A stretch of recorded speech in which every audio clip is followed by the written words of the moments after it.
malam satu suro.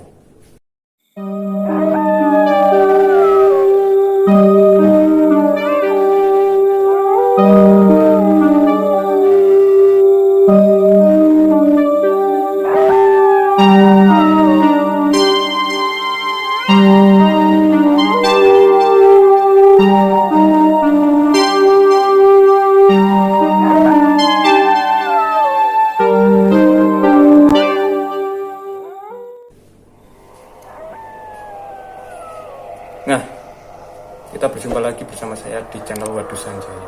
Pada kesempatan kali ini kita akan membahas tentang latar belakang dan makna satu suro. Baik, bagi kebanyakan orang, satu suro dianggap sebagai lebarannya para makhluk halus. Apakah betul seperti itu? Nah, orang-orang menganggap bahwa satu suro itu adalah hari yang sangat keramat, hari di mana orang-orang mendoakan leluhurnya, ya, di hari di mana para dedemit berpesta pora, orang-orang yang terikat perjanjian dengan setan atau yang ketika ia mati ia diperbudak karena dia menggunakan pesugihan misalnya, pada hari satu suro itu ia dibebaskan. Apalagi ketika satu suro bertepatan dengan hari Jumat Legi. Nah, itu lebih lagi auranya lebih sakral lagi. Nah, apakah betul seperti itu? Ya, ketika suro orang-orang takut berpergian.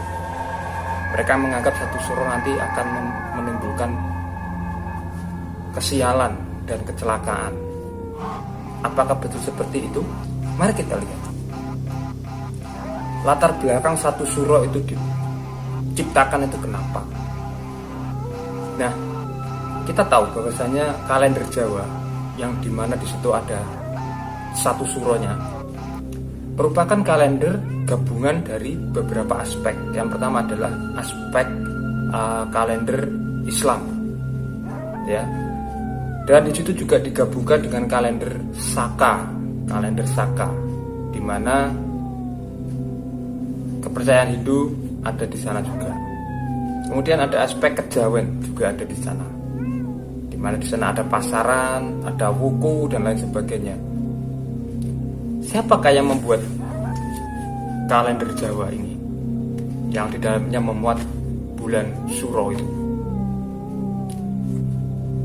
Kalender ini dibuat oleh Sultan Agung Hanyokrokusumo, merupakan salah satu sultan terkenal dari Kesultanan Mataram. Latar belakang diciptakannya atau dibuatnya kalender satu suro ini adalah setelah setelah Kesultanan atau setelah Sultan Agung Hanyokrokusumo menyerbu Batavia dan mengalami kegagalan sebanyak 2 kali. Nah, tentunya seorang sultan atau raja ketika dia gagal melakukan tugasnya dengan baik akan dipenuhi dengan rasa bersalah dan rasa yang kecewa. Kenapa ini bisa terjadi? Sultan Agung dalam perenungannya, ia menyadari bahwasanya perang ini tidak bisa dimenangkan atau mengalami kegagalan karena ia tidak bisa menggabungkan beberapa lapis masyarakat yang ada di Mataram. Kita tahu pada masa itu sekitar tahun 1628 sampai 1629 Sultan Agung mengalami kekalahan terhadap Batavia atau VOC pada waktu itu. Pada saat itu masyarakat terbagi dalam beberapa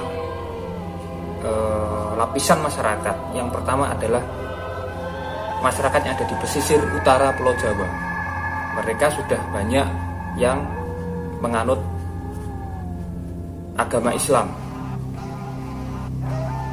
Mereka lah yang banyak mendukung perjuangan dari Sultan Agung. Ya. Banyak dari mereka yang menjadi pasukan dan terlibat dalam penyerangan di Batavia. Kemudian di tengah Pulau Jawa atau di pedalaman Pulau Jawa, banyak masyarakat yang masih menganut Hindu dan Buddha. Nah, mereka ini juga terpecah. Ada yang membantu Sultan Agung dan ada yang menyingkir saja. Mereka tidak mau mengikuti situasi politik yang ada pada saat itu. Ya, mereka hanya mencari ketenangan saja. Kemudian dari sisi selatan Pulau Jawa, mereka banyak menganut kepercayaan kejawen yang masih mereka pegang teguh. Nah, mereka juga terpecah. Ada yang mendukung dan banyak pula yang tidak mau ikut campur dalam hal-hal seperti itu. Nah, ini yang membuat pertempuran melawan VOC ini gagal karena masyarakat terpecah-pecah. Oleh karena itu, Sultan Agung mengambil inisiatif untuk menyatukan beberapa lapis masyarakat yang berbeda kepercayaan itu dalam sebuah kalender.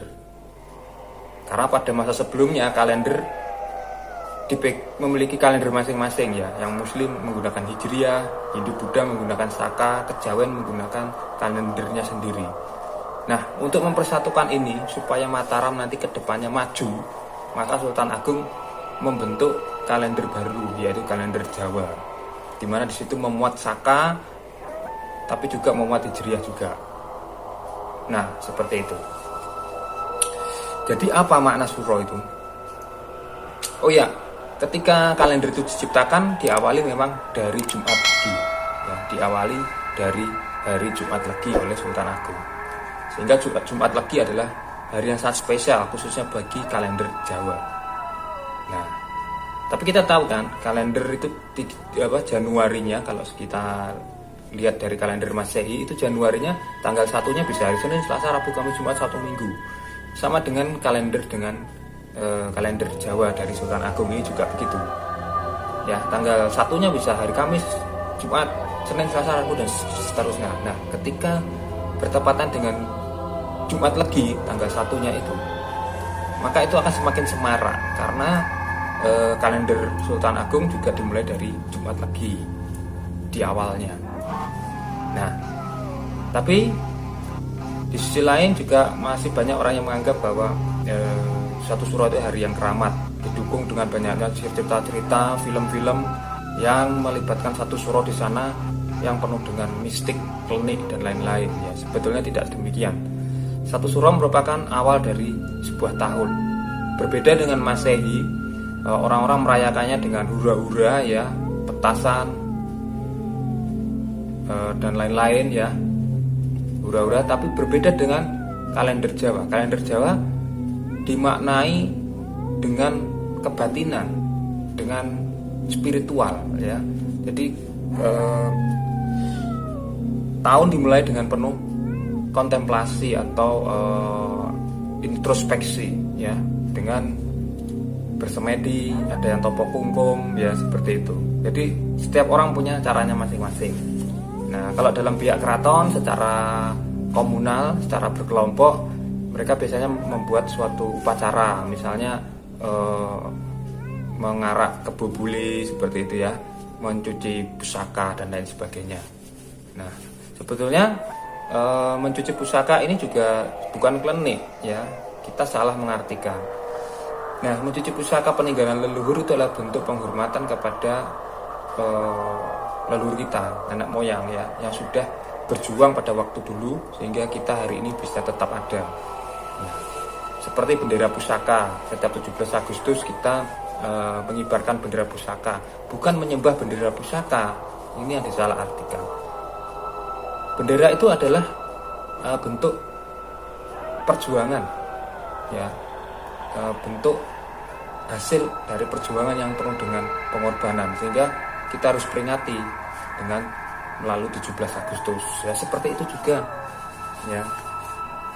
Kita tahu juga bahwa pusaka atau keris, tombak itu berbentuk dari simbolisasi manusia ya, simbolisasi manusia. Buku Angkoso dan Ibu Bumi, simbol kehidupan itu juga.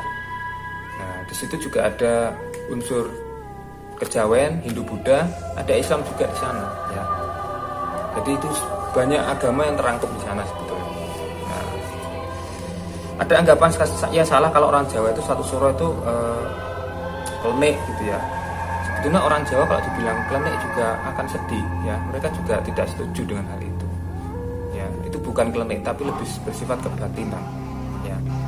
pandangan orang karena ideologis mereka memandang budaya yang lain seolah-olah itu mistik gitu ya, padahal tidak ya, karena dia hanya melihat dari luar, belum masuk ke dalam. Sesuatu yang dilihat hanya dari luar itu akan menimbulkan persepsi yang beraneka macam ya, gitu ya. Misalnya kita ada teman kita yang diam saja, tidak pernah ngomong, itu biasanya ngomong sekarang kok diam gitu, kita akhirnya menimbulkan persepsi, wah ini jangan-jangan dia seperti ini, jangan-jangan dia seperti itu, akan menimbulkan suudon gitu istilahnya ya. Nah seperti itu juga. Jadi bagi teman-teman yang belum mengenal budaya atau adat istiadat Jawa secara mendetail, itu jangan menjustifikasi, apalagi menjustifikasinya atau menghakiminya itu berdasarkan keimanan Anda atau agama Anda, itu malah menimbulkan perpecahan nantinya ya. Jadi jangan seperti itu, jangan disalahartikan ya. Memang seperti itulah cara orang Jawa mengapresiasi tahun barunya ya. Tidak melalui petasan, hura-hura, tapi melalui cara mendekatkan diri kepada Tuhan, mendekatkan diri kepada nenek moyangnya gitu ya, sesuai dengan kepercayaannya masing-masing ya. Itu caranya. Kalau Anda Muslim kejawen ya, Anda akan berdoa, mendoakan orang-orang yang sudah mendahului kita lah gitu ya istilahnya, atau berdoa, membaca Al-Quran gitu ya. Ada juga Kristen yang kejawen juga ada ya, mereka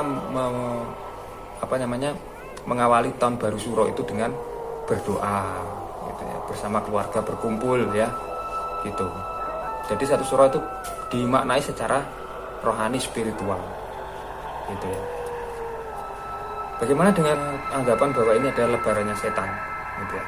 Gini, ketika seseorang mendekatkan diri kepada Tuhan, ingin mempertajam batinnya, tentunya di situ tidak hanya kebaikan. Setan, iblis pun ingin menggoda orang yang seperti itu.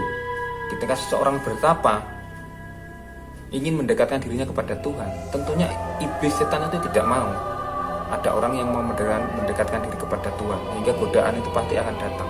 Nah seperti itu juga, ketika sisi spiritualnya semakin kuat, setannya juga akan berusaha mengelilingi orang seperti itu ya, berusaha untuk menggoda supaya dia gagal mencapai ya, titik pencerahannya gitu. Seperti itu ya. Memang satu Suro itu tenang ya, tenang, sepi, penuh dengan kebatinan gitu ya, sehingga auranya tuh bagi orang yang di luar budaya Jawa, dia akan merasa wah mistis gitu ya. Padahal tidak, ini adalah ketenangan gitu. Itulah, jadi latar belakangan seperti itu teman-teman. Sultan Agung ingin menyatukan berbagai macam golongan kepercayaan, golongan adat dan lain-lain di Pulau Jawa ini, supaya mereka bisa bersatu dengan Sultan Agung untuk mendukung Mataram supaya maju, karena melihat dari kegagalannya ketika menyerang Batavia itu. Nah itulah latar belakang dari kalender Jawa atau satu Suro itu, mengapa kok begitu sakral. Nah silakan Anda memiliki pemikiran sendiri, monggo silakan ya. Baiklah, sampai di sini dulu video tentang satu Suro ini. Semoga ini bisa informatif, bisa solutif ya bagi teman-teman atau orang-orang yang masih menganggap satu Suro itu planet ya. Baiklah, sampai jumpa di video selanjutnya. Salam Baduers, selamat tahun baru Suro, selamat tahun baru Muharram kalender Jawa satu Suro ya.